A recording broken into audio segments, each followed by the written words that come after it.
سفر کے دوران نماز کا قصر کرنا واجب ہے۔ امام ابو حنیفہ رحمہ اللہ کے نزدیک 4 رکعت کو 2 رکعت کے طور پہ پڑھنا واجب ہے۔ اس پہ بعض حضرات کا یہ سوال تھا کہ واجب کا حکم کہاں سے آیا؟ چنانچہ نسائی شریف کی حدیث ہے کہ ان اللہ فرض علی لسان نبیکم فی الحضر 4 وفی السفر رکعتان، کہ اللہ تعالیٰ نے اپنے نبی صلی اللہ علیہ وسلم کی زبانی یہ فرض قرار دیا ہے کہ حضر میں یعنی اپنے مقام پہ رہتے ہوئے 4 رکعت پڑھی جائیں اور سفر کے دوران 2 رکعت پڑھی جائیں۔ تو یہاں فرضہ کا لفظ آیا جس سے معلوم ہوتا ہے کہ یہ کم از کم وجوب کا حکم تو ہوگا۔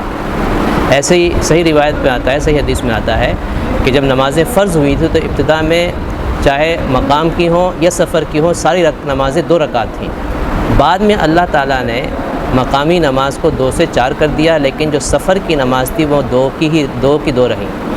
لہذا جیسے مقام پہ رہتے ہوئے 4 رکعت پڑھنا ضروری ہے تو ایسے ہی سفر کے دوران 2 رکعت پڑھنا بھی ضروری ہے۔ پھر اگر کوئی اشکال کرتا ہے کہ قرآن پاک میں تو اللہ تعالیٰ فرماتے ہیں لیس علیکم جناح ان تقصروا من الصلاۃ، کہ تم پر کوئی گناہ نہیں کہ تم نماز میں قصر کر لو، جس سے تو معلوم ہوتا ہے کہ قصر کرنا گناہ نہیں، مقصد یہ ہے کہ جائز ہے، فرض یا واجب نہیں ہے۔ لیکن یاد رکھیں کہ اس طرح کے جملے سے وجوب بھی ثابت ہوتا ہے۔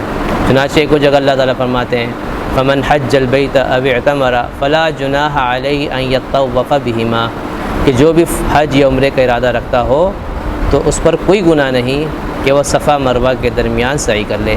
حالانکہ صفا مروہ کے درمیان سعی کرنا صرف مباح یا جائز نہیں ہے بلکہ بالاتفاق ضروری ہے۔ بعض رات کو فرض قرار دیتے ہیں، بعض رات واجب قرار دیتے ہیں۔